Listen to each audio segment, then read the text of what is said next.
자, 이 과목 5장은요. 어떤 내용이냐? 인터페이스 구현에 대한 내용입니다. 자, 사실 여기서는 한 15% 정도 출제가 되기 때문에 몇 가지만 알아두시면 될 것 같고, 키워드라고 본다면은 이 장에서는 꼭 공부해야 한다라는 거는 EAI, ESB, 그리고 JSON, XML, XUnit 요 정도 알아두시면 되겠죠. 아니면 아작스까지도. 자, 그래서 우리 이어서 나가보게 되면요. 인터페이스 설계서입니다. 이 부분은 그렇게 중요하지는 않은데 그래도 한번 읽고 넘어가 보도록 할게요. 인터페이스 설계서는 시스템 사이의 데이터 교환 및 처리를 위해 이제 교환 데이터 및 관련 업무, 송수신 시스템에 대한 내용을 정의한 문서를 이제 이야기를 합니다. 자, 그래서 일반적인 인터페이스 설계서는 시스템 인터페이스 목록, 각 인터페이스 상세 데이터 명세, 각 기능의 세부 인터페이스 정보를 정의한 문서를 이야기를 하고요. 자, 시스템 인터페이스 설계서라는 거는 뭐냐? 시스템 인터페이스 목록을 만들고 그 인터페이스 목록에 대한 상세 데이터를 이제 정의하는 것을 이야기를 합니다. 자, 그리고 상세 기능별 인터페이스 명세서라고 작성이 되어 있는데 얘는 그래서 뭔데? 라고 하면은 각 기능의 세부 인터페이스 정보를 정의한 문서라고 생각을 해주시면 돼요. 자, 그리고 정적, 동적 모형을 통한 인터페이스 설계서는 모형으로 각 시스템의 구성 요소를 표현한 다이어그램을 이용해서 만든 문서이고요. 시스템을 구성하는 주요 구성 요소들 간의 트랜잭션을 통해 해당 인터페이스가 시스템의 어느 부분에 속하고 해당 인터페이스를 통해 상호 교환되는 트랜잭션의 종류를 확인을 할 수가 있습니다. 자, 그래서 이렇게 가볍게 읽고 넘어가 봤고요. 그 다음 중요한 부분입니다. 우리 EAI이고요. 얘는 실기에도 몇 번 출제가 됐고 필기에도 몇 번 출제가 됐던 친구예요. 꼭꼭 알아두시기를 바라겠습니다. 자, 그래서 EAI 뭔데 중요한 건데? 라고 해서 보면은 기업 내 각종 애플리케이션 및 플랫폼 간의 정보 전달, 연계, 통합 등 상호작용, 이제 상호 연동이 가능하게 해주는 솔루션을 이야기를 하고요. EAI는 비즈니스 간 통합 및 연계성을 증대를 시켜서 효율성 및 각 시스템 간의 확장성을 높여줍니다. 자, 그래서 EAI 구축 유형에는 이렇게 4가지가 있는데요. 포인트 투 포인트, 허브 앤 스포크, 메시지 버스, 하이브리드입니다. 자, 포인트 투 포인트라는 거는 우리 그림으로 보게 되면은 이 점과 점이 이렇게 1대1로 연결이 되어 있는 상태를 이야기를 해요. 이게 포인트 투 포인트. 점 대 점으로 이루어져 있다 보니까 변경하고 재사용하는 게 좀 어렵다라는 특징이 있고요. 얘가 가장 기본적인 애플리케이션 통합 방식입니다. 자, 그리고 허브 앤 스포크 방식은 그럼 뭔데? 라고 하면은 단일 접점인 허브 시스템을 통해서 데이터를 전송하는 중앙 집중형 방식을 이야기를 하고요. 얘는 확장하고 유지 보수하는 게 용이하지만 허브 장애 발생 시 시스템 전체에 영향을 미치게 됩니다. 자, 그래서 얘는 그림이 어떻게 생겼느냐? 가운데 중앙에 허브가 이렇게 딱 있고 이 주변에 이제 스포크들이 이렇게 달리게 된 겁니다. 자, 그러다 보니까 확장하는 것도 쉽죠. 여기다 그냥 이렇게 하나 띡 달아주면 되고 삭제하는 것도 이렇게 띡 삭제하면 되니까. 자, 대신에 요 허브한테 이제 장애가 발생했다 이러면은 당연히 얘한테 다 연결되어 있는 친구들이잖아요. 그래서 전체에 영향을 미친다라는 거. 자, 그리고 우리 메시지 버스 ESB 방식이기도 하고요. 애플리케이션 사이에 미들웨어를 둬서 처리하는 방식인 겁니다. 얘는 확장성이 뛰어나고 대용량 처리가 가능하다라는 특징이 있어요. 자, 그래서 여기 가운데 미들웨어, 즉 버스가 이렇게 있고 이 친구들이 이렇게 버스 손잡이처럼 달려있는 건 거죠. 그래서 당연히 확장하는 거 너무 쉽죠. 그냥 하나씩 달아놓으면 되니까. 그래서 대용량 처리할 때 이렇게 쓰면 되겠구나 생각하시면 되고. 자, 우리 하이브리드. 자, 자동차도 뭐예요? 뭐 기름으로도 가고 전기로도 가고 이렇게 두 개 합쳐져 있는 친구들 하이브리드라고 얘기하잖아요. 얘는 그럼 뭐가 두 개가 섞인 건데? 라고 하면은 허브 앤 스포크하고 메시지 버스 요 두 가지가 섞인 방식인 겁니다. 그래서 데이터 병목 현상을 최소화할 수 있고, 자, 그룹 내에서는 허브 앤 스포크 방식으로 이제 묶어놨다가 그룹과 그룹 사이, 그룹 간에는 메시지 버스로 진행을 한다라고 생각하시면 될 것 같아요. 자, 그래서 우선 그룹 내니까 그룹 하나를 이제 허브 앤 스포크로 만들어 보면은 이렇게 스포크도 달렸을 거고, 자, 그리고 또 다른 또 그룹이 있겠죠. 그 그룹과 그룹을 이어줘야 되니까. 자, 그러면은 이 그룹과 이 그룹을 잇기 위해서는 이제 뭘 쓰겠다? 메시지 버스를 이용을 하겠다라는 건 거죠. 자, 그래서 버스 이렇게 있고 얘네들이 이렇게 이어지게 되는 겁니다. 자, 필요한 경우에는 사실 이 두 가지 중에 한 가지 방식으로 EAI 구현하는 것도 가능하고요. 자, 요거 유형, 그림, 내용까지 싹싹 알아두시기를 바라겠습니다. 중요하다고 별표 2개 쳐놨어요. 자, 그리고 아까 전에 메시지 버스에 이제 ESB 방식이다라고 설명을 해놨는데, 그러면은 ESB는 뭔데? 라는 건 거죠.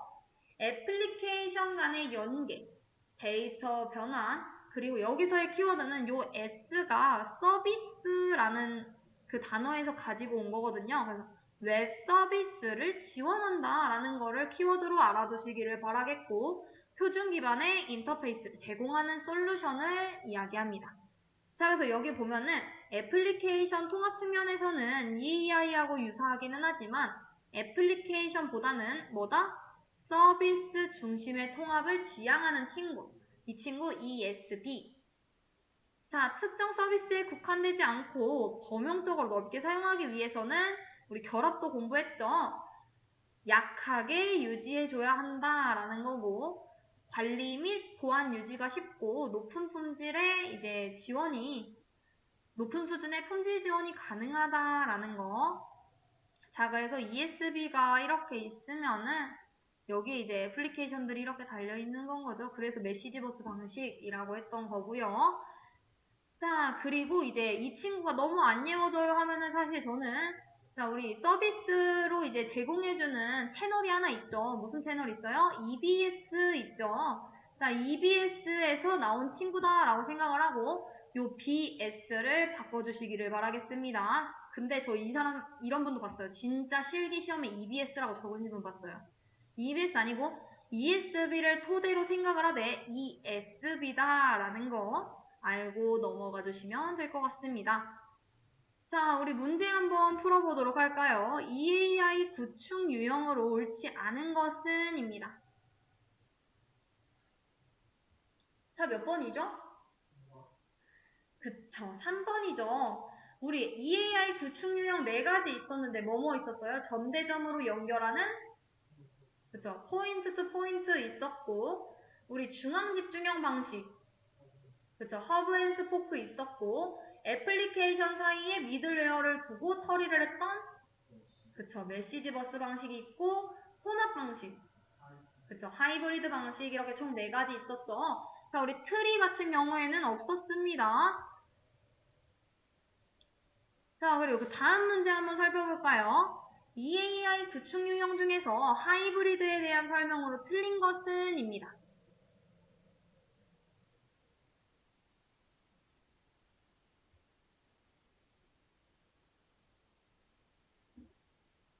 자, 우리 우선 보게 되면은 우리 하이브리드라고 하는 거는 그룹 내에서는 이제 허브 앤 스포크 방식으로 진행을 하고 그룹과 그룹 사이에는 메시지 버스로 이제 구현을 한다라고 해서 혼합 방식이구나라고 했죠. 예, 맞죠. 자, 그리고 데이터 병목 현상을 최소화할 수 있다라는 것도 우리 하이브리드 방식의 특징에 있었습니다. 자, 그리고 필요한 경우에는 한 가지 방식으로 EAI 구현하는 것도 가능하죠. 허브 앤 스포크 하나로도 가능하고, 메시지 버스로도 가능하고. 자, 틀린 거는 2번인데 왜 틀렸냐? 중간에 미들웨어를 두지 않았다라고 했는데, 우리 요 허브 앤 스포크 메시지 버스, 그 중에서 메시지 버스가 뭐예요? 그쵸. 미들웨어를 애플리케이션 사이에 둬가지고 처리하는 방식인 거잖아요. 자, 그렇기 때문에 틀린 거는 2번인 겁니다. 그리고 포인트 투 포인트를 연결한다라는 것도 맞지 않아요. 자, 그 다음 내용 한번 살펴볼까요? 모듈 간 인터페이스 데이터 표준 확인입니다. 자, 인터페이스 데이터 표준은 모듈 간 인터페이스에 사용이 되는 데이터의 형식을 표준화하는 것을 이야기를 합니다. 자, 그래서 확인된 인터페이스 데이터 표준은 인터페이스 기능 구현을 정의하는 데 사용이 되고요. 데이터 인터페이스 확인은 뭐냐? 데이터 표준을 위해 식별된 데이터 인터페이스에서 입출력 값의 의미와 데이터의 특성 등을 구체적으로 확인을 하는 것을 이야기를 하고, 자, 인터페이스 기능 확인이라고 하는 거는 데이터 표준을 위해 식별된 인터페이스 기능을 기반으로 인터페이스 기능 구현을 위해 필요한 데이터 항목을 확인하는 것을 이야기를 합니다. 자, 그리고 마지막 인터페이스 데이터 표준 확인은요, 데이터베이스래요. 자, 데이터 인터페이스에서 확인된 데이터 표준과 인터페이스 기능을 통해 확인된 데이터 항목들을 검토를 해서 최종적으로 데이터 표준을 확인하는 것. 자, 그리고 여기 데이터 통신을 위한 인터페이스 확인. 자, 여기에서도 문제가 하나 출제가 되기는 했는데 이 내용에 대해 나온 거는 아니고요. 뭐에 대해서 나왔느냐? 우리 제이슨이라고 하는 것과 XML이라고 하는 걸로 해서 나왔습니다. 자, 얘는 주로 이제 제이슨이라던가 XML 형식의 데이터 포맷을 사용을 해서 인터페이스를 구현을 하게 되는데 우선 뒤에 작성을 해놨거든요, 제가. 인터페이스 기능 구현 정의라는 거는 뭐냐? 인터페이스를 실제로 구현하기 위해 인터페이스 기능에 대한 구현 방법을 기능별로 기술한 것을 이야기를 하고, 인터페이스 기능 구현 정의 순서는 컴포넌트 명세서를 확인을 하고, 인터페이스 명세서를 확인을 한 다음에 일관된 인터페이스 기능 구현을 정의를 하고, 정의된 인터페이스 기능 구현을 정형화하는 요 순서대로 이루어지게 됩니다. 이 부분은 그렇게까지 중요하진 않기 때문에 가볍게 보고 넘어가 주시면 될 것 같습니다. 자, 우리 인터페이스 구현 아까 제가 말씀드렸죠. 자, 데이터 통신을 이용한 인터페이스 구현은 주로 제이슨이나 XML 형식의 데이터 포맷을 이용을 해서 이제 인터페이스를 구현한다라고 했으며 인터페이스 엔티티를 이용한 인터페이스 구현은 이제 인터페이스가 필요한 시스템 사이에 별도의 인터페이스 엔티티로 상호 연계하는 방식을 이야기를 합니다.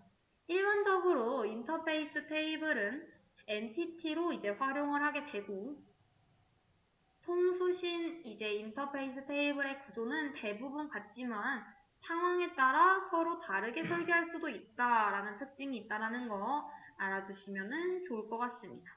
자, 그래서 요거 진짜 중요합니다. 별표 3개 한번 쳐볼게요.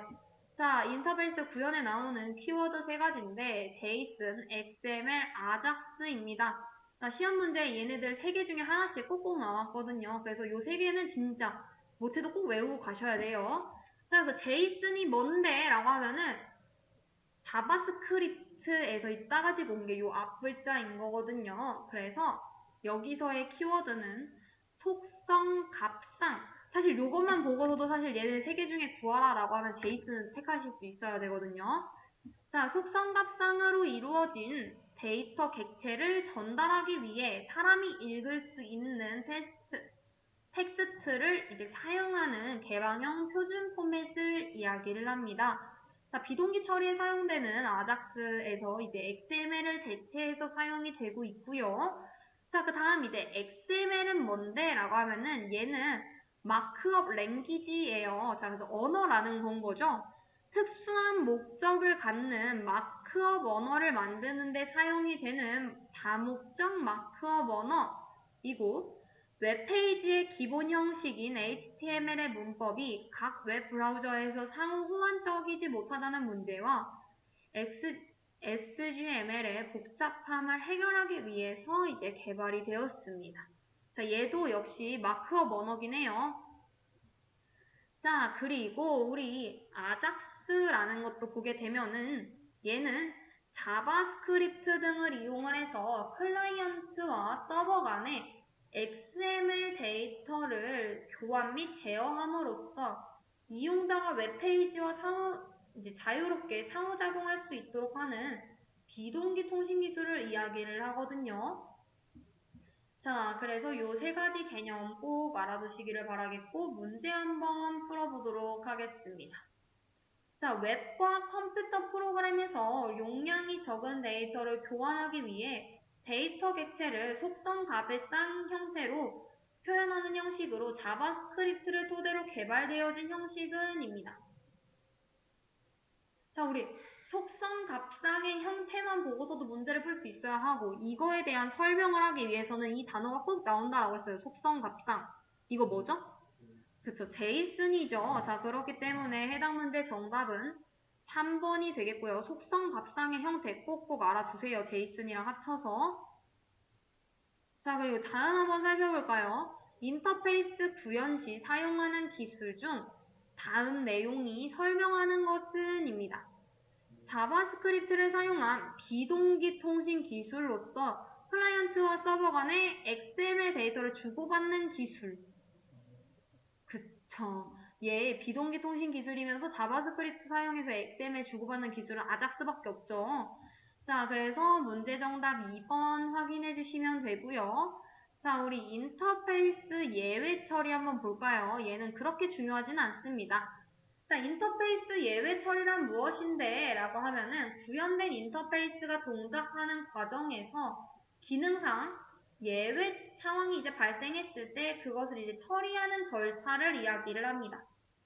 데이터 통신을 이용한 인터페이스 예외 처리는 이제 이 방법에는 JSON, XML, 인터페이스 객체를 구현한 이제 인터페이스 동작이 실패할 경우를 이제 대비를 한 거고요.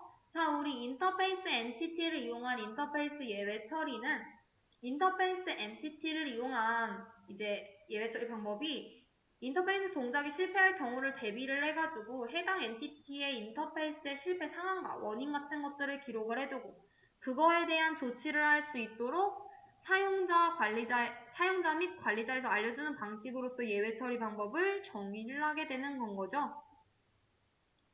별로 안 중요하니까 넘어가시면 됩니다. 자, 그 다음 이제 인터페이스 보안 부분 한번 살펴보도록 하겠습니다. 얘는 별표 하나 쳐놓을게요. 자, 인터페이스라는 거는 시스템 모듈 간의 통신 및 정보 교환을 위한 통로로 사용이 되기 때문에 충분한 보안 기능을 갖추지 않게 되면은 시스템 모듈 전체에 악영향을 주는 보안 취약점이 될 수가 있습니다. 그렇기 때문에 인터페이스의 보안성 향상을 위해서는 인터페이스의 보안 취약점을 분석을 한 후에 적절한 보안 기능을 적용을 해야 해요. 자, 여기 지금 보면은 인터페이스 보안 기능인데 가능이라고 잘못 나왔어요. 자, 인터페이스 보안 기능은 일반적으로는 네트워크 영역, 애플리케이션 영역, 데이터베이스 영역 이렇게 세 가지로 구분이 되게 되고 네트워크 영역은 뭐냐라고 보면은 우리 인터페이스 송수신 간의 스니핑을 이용한 데이터 탈취 및 변조 위협을 방지하기 위해 네트워크 트래픽의 암호화를 설정하는 것을 이야기를 합니다. 자, 여기서 스니핑이라는 거는 뭐냐? 킁킁 냄새 맡다 라는 건데 네트워크 중간에서 남의 패킷 정보를 도청하는 해킹 유형을 이제 우리가 스니핑이라고 하고요. 나중에 보안 관련해서 스니핑, 스머핑, 티어드롭 막 이런 식으로 다 나갈 텐데 어쨌든 지금 여기서 말하는 스니핑이란 뭐다? 중간에서 남의 패킷 정보 도청하는 해킹 유형이구나 라는 것만 알고 넘어가시면 될 것 같아요. 자, 그리고 애플리케이션 영역, 네트워크 영역에서는 이제 IPsec이라던가 SSL, SHTTP 등의 다양한 방식으로 이제 암호화가 적용이 된다라는 거 알아두시고요. 그 다음 이제 애플리케이션 영역으로 넘어가 볼까요? 자, 봤더니 소프트웨어 개발 보안 가이드를 참조를 해서 애플리케이션 코드상의 보안 취약점을 보완하는 방향으로, 여기는 보안이 아니라 보완이죠. 보완하는 방향으로 이제 애플리케이션 보안 기능을 적용하는 것을 이야기를 합니다. 이때 말하는 소프트웨어 개발 보안 가이드라는 거는 우리가 이제 개발을 할 때부터 보안에 취약하지 않게 이런 틀을 이제 생각을 하면서 만들자라는 건 거예요. 이제 시큐어 코딩이라고 불리기도 하는데 소프트웨어 개발 과정에서 지켜야 할 일련의 보안 활동들을 말을 하는 겁니다. 이건 이제 미리 책으로 다 나와 있어요. PDF로 이제 공유를 다 해주거든요. 그걸 이제 맞춰가지고 개발을 하면 된다라고 할 거고. 자, 마지막 데이터베이스 영역은 뭐냐? 데이터베이스, 스키마, 엔티티의 접근 권한과 프로시저, 트리거 등 데이터베이스 동작 객체의 보안 취약점에 보안 기능을 적용한 것을 이야기를 합니다. 자, 근데 뭐 개인정보라던가 좀 민감 정보 같은 경우에는 암호화 아니면 익명화 이런 걸로 데이터 자체적인 보안을 하는 것도 좀 고려를 해주기는 해야 합니다.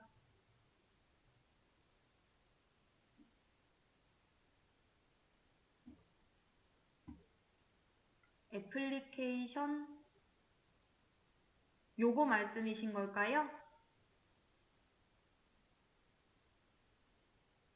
여기선 지금 소프트웨어 개발 보안 가이드를 참조하여 애플리케이션 코드상의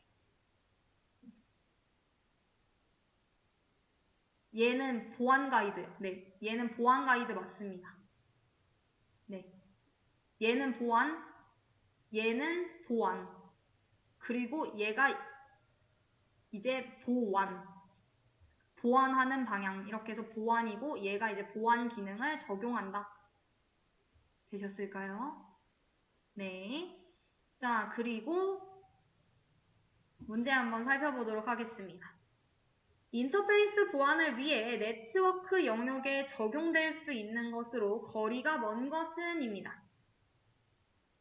자, 우리 아까 전에 네트워크 영역에 암호화는 인터페이스 아키텍처에 따라 다양한 방식으로 적용이 되고 예시로 제가 3개를 보여드렸었죠.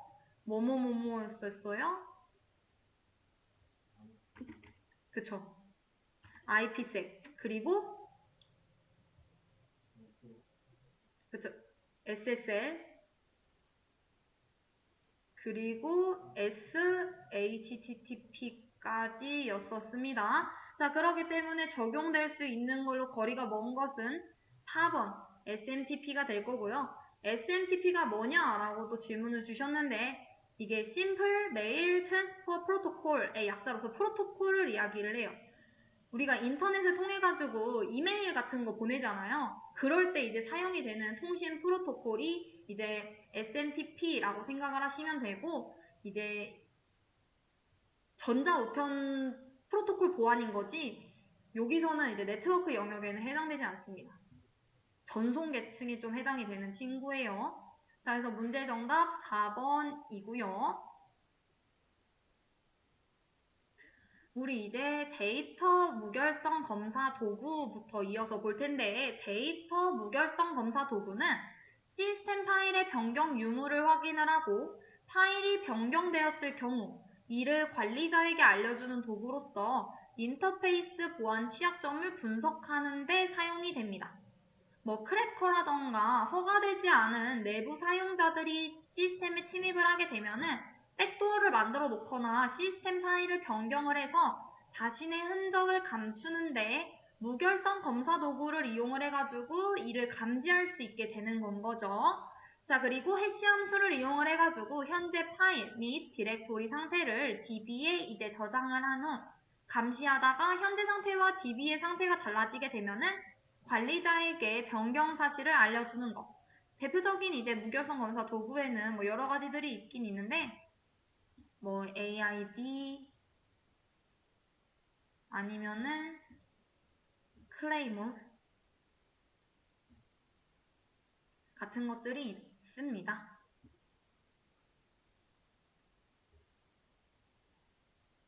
자, 그리고 이제 연계 테스트로 해서 넘어가 보도록 할게요.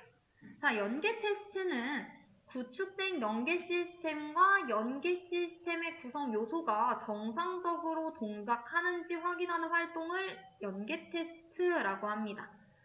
자, 우리 연계 테스트 케이스 작성 부분에서는 무엇을 하는 거냐라고 해서 보면 연계 시스템 간의 데이터 프로세스의 흐름을 분석을 하여 필요한 테스트 항목을 도출하는 과정으로서 송수신용 연계 응용 프로그램의 단위 테스트 케이스와 연계 테스트 케이스를 각각 작성하는 것을 이야기를 하고요. 자, 연계 테스트 환경 구축.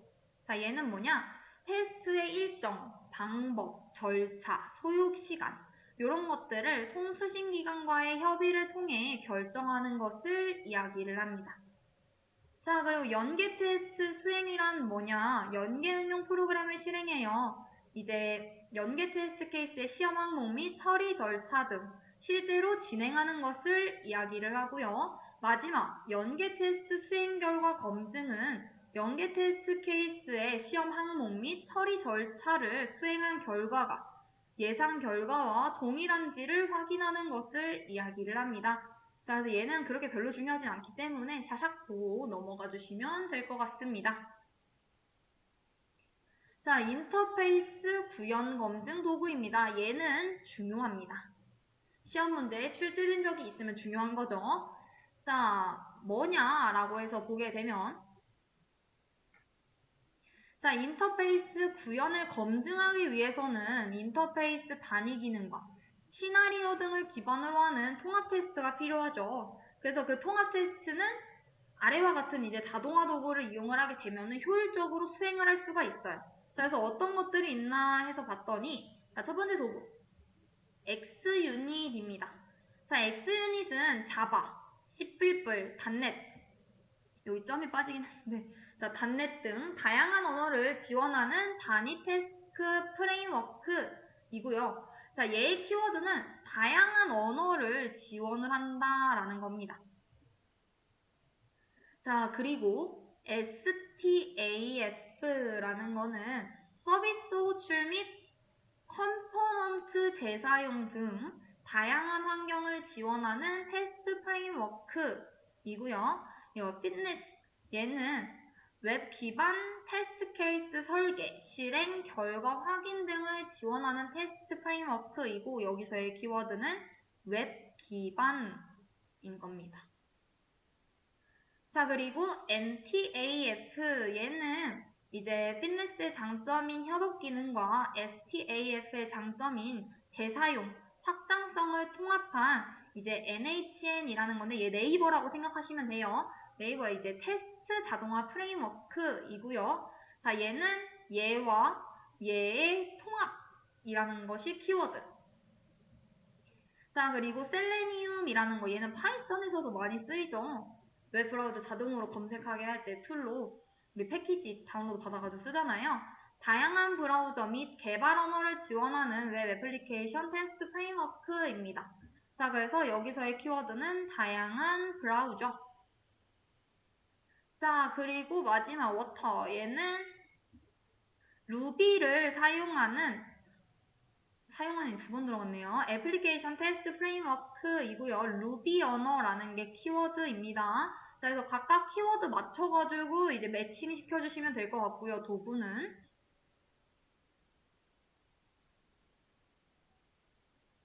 자, 문제 한번 살펴보도록 하겠습니다. 인터페이스 구현 검증 도구가 아닌 것은입니다. 자, 우리 방금 전에 인터페이스 구현을 검증하기 위해서 통합 테스트 필요하고 걔네들은 테스트 자동화 도구 이용하면 효율적으로 수행할 수 있다고 했죠. 그래서 도구 6가지 공부했죠. 그 중에 지금 해당되지 않는 거 뭐예요?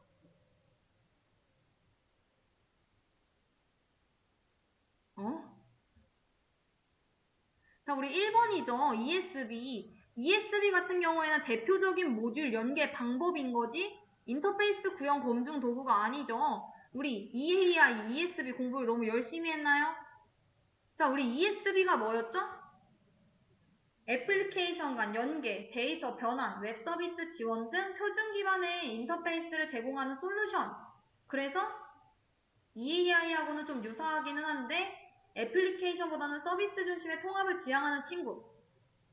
EAI는 기업 내 각종 애플리케이션 및 플랫폼 간의 정보 전달, 연계, 통합, 상호 연동 이런 것들이 가능하게 해주는 거였었고, 그렇기 때문에 얘는 모듈 연계 방법인 거지 인터페이스 구현 검증 도구가 아닌 겁니다. 자, 그래서 잘 풀어주시기를 바라겠고, 자, 이제 마지막 내용입니다. 자, 우리 인터페이스 구현 감시 도구인 건데요. 인터페이스 동작 상태는 우리가 APM이라는 거를 사용을 해가지고 모니터링, 감시를 할 수가 있습니다. 애플리케이션 성능 관리 도구를 통해서 이제 데이터베이스와 웹 애플리케이션의 트랜잭션, 변수값, 호출 함수, 로그 및 시스템 부하 등 종합적인 정보를 조회를 하고 분석을 할 수가 있는데, 대표적인 이제 성능 관리 도구에는 스카우터, 제니퍼 이런 것들이 있죠. 자, 이때 APM이라고 하는 게 뭐냐? 우리 인터페이스 동작 상태를 APM을 사용해서 감시할 수 있다라고 했잖아요. 자, APM은 애플리케이션의 성능 관리를 위해서 접속자, 자원 현황, 트랜잭션 수행 내역, 장애 진단 등 다양한 모니터링 기능을 제공하는 도구를 의미를 합니다. 그래서 얘는 리소스 방식과 엔드 투 엔드 방식으로 이제 나뉘게 되고, 여기서 말하는 스카우터하고 제니퍼라는 거는 둘 다 엔드 투 엔드 방식입니다.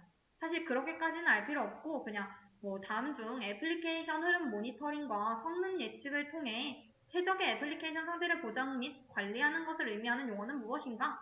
이러면은 APM을 찍을 수 있을 정도로만 하시면 될 것 같습니다. 자, 이렇게 해서 저희 2과목 5장 마무리해 보도록 하겠습니다.